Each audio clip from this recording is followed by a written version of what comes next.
মার্গের যে অন্তরঙ্গ, অর্থাৎ আমরা জানি যে ভগবানের 24টা অবতার, কলিযুগে ভগবান হয়ে আসেন, ভক্ত হয়ে এসেছে। কেন ভগবান হয়ে আসেনি? ভগবান হয়ে আসলে তার অনেক মর্যাদা, অনেক দায়িত্ব। শ্রীকৃষ্ণের কত দায়িত্ব ছিল। প্রথমে জন্মগ্রহণ করলো মথুরার কারাগারে, তারপর কোথায় গেল? ব্রজে গেল। ব্রজে গিয়ে 10 বছর 8 মাস সম্ভবত এরকম ছিল। সেখান থেকে আবার আসলো মথুরায়, বংশ উদ্ধার করলো। তারপরে কোথায় গেল? আবার হস্তিনাপুরে। সেখানে পাণ্ডব কৌরবদের যুদ্ধ দিল, সমস্ত কিছু করে।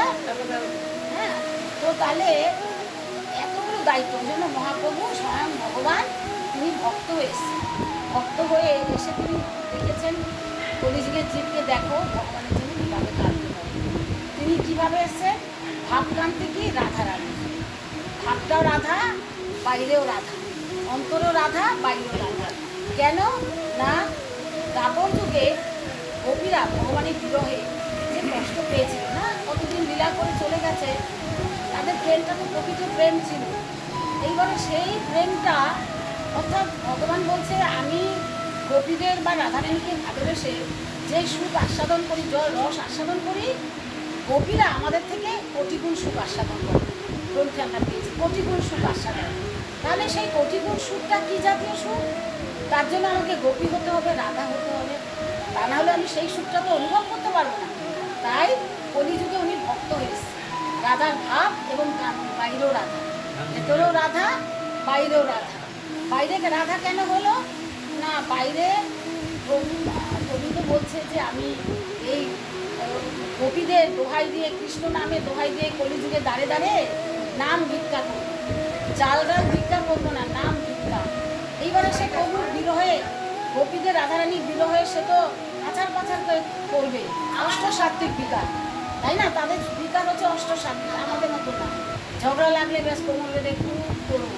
তাহলে সেই অষ্টসাত্ত্বিক বিকার তিনি কি করলেন?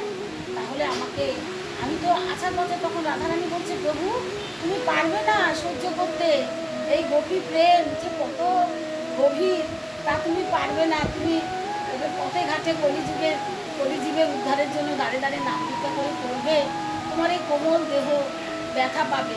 সুতরাং আমি বাইরেও তোমাকে আচ্ছা করে রাখবো, ভেতরেও আমি থাকবো। ভেতরে কেন থাকবো? রাধারানী হচ্ছে কৃপাময়ী। রাধা কৃষ্ণ আলাদা কিছু নয়, একই অঙ্গ লীলা বিলাস করেছে, দুটো অঙ্গ ধারণ করেছে, যে লীলা করে দেখিয়েছে কেমন করে ভগবানের সঙ্গে ভক্তের সম্পর্কটা কীরকম। তো রাধা প্রেমের দোহাই দিয়ে তিনি, সে তার জন্য ত্রেতা যুগে সীতা ঠাকুরানী বলছে প্রভু তুমি যেই মারছ এই যারা নাকি অসুর, তুমি ওদের মেরো না, তুমি যাকে তারণ করো তাকে উদ্ধার করো, তুমি ওদের মেরো না, ওরা কেন মারছো? বলছে দেখো ওরা যদি না মারি, মুনি ঋষিরা তো তপস্যা করতে পারবে না, সাধন ভোজন করতে পারবে না। বলছে তুমি সর্বসামর্থ্য, তোমার সেই যোগ্যতা আছে, তুমি ওদের হৃদয়গুলোকে শুদ্ধ করে দাও, হৃদয়গুলোকে সুন্দর করে দাও, তাহলেই তো হয়ে যায়। তো বলছে ঠিক আছে, আগত দাপর যুগে তুমি কিন্তু কোনো অস্ত্র করতে না, আগত দাপর যুগে কোনো অস্ত্র নেবে না, তুমি তাদের হৃদয়গুলো সুন্দর করে দাও। হৃদয়গুলো সুন্দর থাকবে, তাহলে কোনো কুটিলতা থাকবে না, তাই না? কাম, ক্রোধ, লোভ, মদ, মোহ, মাৎসর্য, কোনো অহংকারী থাকবে না। তো দাপর যুগে ভগবান রাধা সেই সীতা ঠাকুরানী কথা রাখার জন্য তিনি অস্ত্র ধরেননি, কিন্তু আমরা দেখতে পাই গ্রন্থে যে অস্ত্র না ধরেও তো মেরেছে, তো উদ্ধার করার জন্য তাদের মেরেছে না। তাহলে তিনি পুতনাকে মাত্র 6 দিন বয়সে স্তনে বিষ মাখিয়ে খাওয়াতে এসছে, মারবে কৃষ্ণকে, মারতে পেরেছে? জগতের কর্তা বুঝতে পারেনি পুতনা, কি করলেন? তার স্তনে একটা কামড় দিয়ে বা তার প্রাণবায়ু নিঃশেষ করে। ভগবান কত দয়ালু, আমরা ভগবানকে ব্লেম করি, ভগবানকে বলি ভগবান এই আমার এই ছেলেটা এই হলো, আমার মেয়েটা এই হলো, আমার জামাইটা এই ভালো হলো না। ভগবানকে আমরা অভিযোগ করি, আমরা যেন ভগবানকে অভিযোগ না করি। কারণ একটা দৃষ্টান্ত থেকেই দেখা যায় যে ভগবান নাকি পুতনা বিষ খাওয়াতে এসছে, তাকে মা যশোদার গতি দিয়েছে, তাই না? মা যশোদাকে যেই গতি সেই গতি। তাহলে ভগবানকে কিন্তু আমরা আর অভিযোগ করবো না। কেন?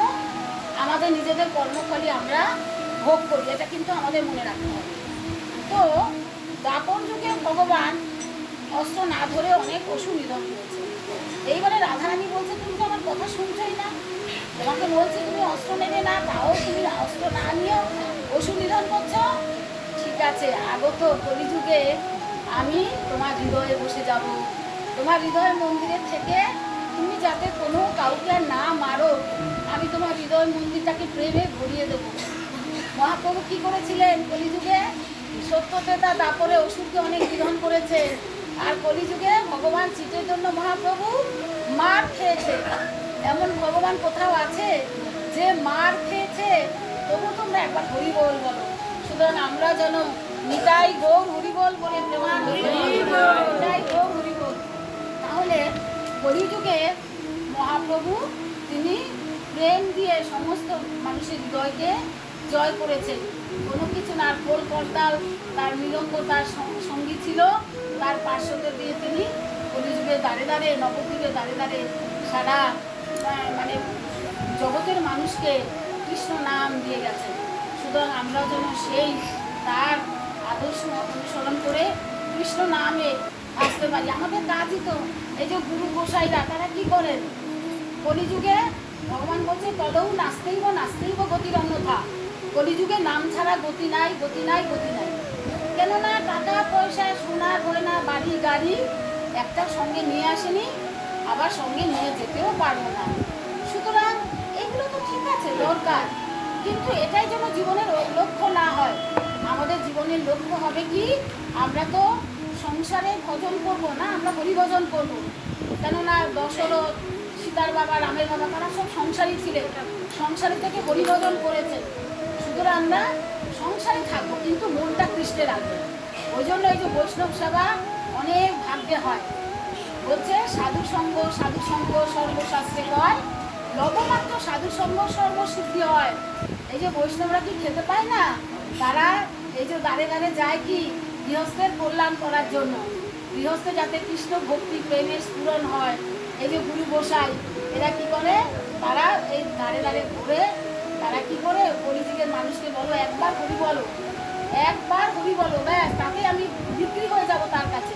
তার ঋণ শোধ করার জন্য আমি চিন্তায় পড়ে যাই যে আমার প্রভুর নাম একবার নেবে। সুতরাং আমরা কলিযুগে সেই নাম যেন অবলম্বন করে চলি। আর নামটা কিভাবে করব? চৈতন্য চৈতামৃতে মহাপ্রভু একটা ফর্মুলা নিয়ে এসছে কিভাবে নাম করতে হবে। চীনাদ বিষ্ণু যেন তরবিব সহিষ্ণুনা অমানিনা মানদান কীর্তনিয়া সদা হবে। চীনের থেকেও আমাকে নিচু হতে হবে, তরুর থেকেও সহিষ্ণু হতে হবে, আর অমানিকও মান দিতে হবে। যার মান আছে আমরা তো সবাই তাকে মান দেই, কিন্তু মহাপ্রভু বলছে সর্বজীবে সম্মান দেবে জানি কৃষ্ণ বিষ্টান, অর্থাৎ সমস্ত জীবকে সম্মান দেবে। কুকুর চন্ডাল পিঁপড়ে যা কিছু কীটপতঙ্গ সবাইকে সম্মান দিতে হচ্ছে, গাছপালা যা কিছু আছে সমস্ত জীবকে সম্মান দিতে হবে। তার মধ্যে আমাদের কৃষ্ণ আছে, ভগবান আছে। আমরা কাউকে যেন অবহেলা অসম্মান না করি।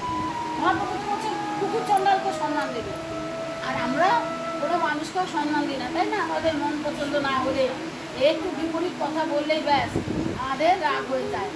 সুতরাং আমরা যেন সেভাবে মহাপ্রভুর নির্দেশকে অনুসরণ করে ভক্তির পথ অনুসরণ করি। কেমন প্রভু কহে বৃদ্ধ হইলা সংখ্যা অল্প করে। এখানে হরিদাসের কথা কি? এই বাড়ির গৃহকর্ত্রী দেখতে পাচ্ছি, কর্তাকে দেখতে পাচ্ছি না, তার বাবার উদ্দেশ্যে এই বৈষ্ণব সেবা।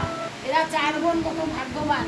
অনেক ছেলেরাও করে না, হ্যাঁ অনেক ছেলেরা করে না, কিন্তু সবাই মিলে আশীর্বাদ করো যে তারা যেন নিতাই গৌর হরিবোল বলে প্রত্যেক বছর বছর এইভাবে বাবার স্মৃতি রক্ষার জন্য যেন তার আত্মার কল্যাণ হচ্ছে।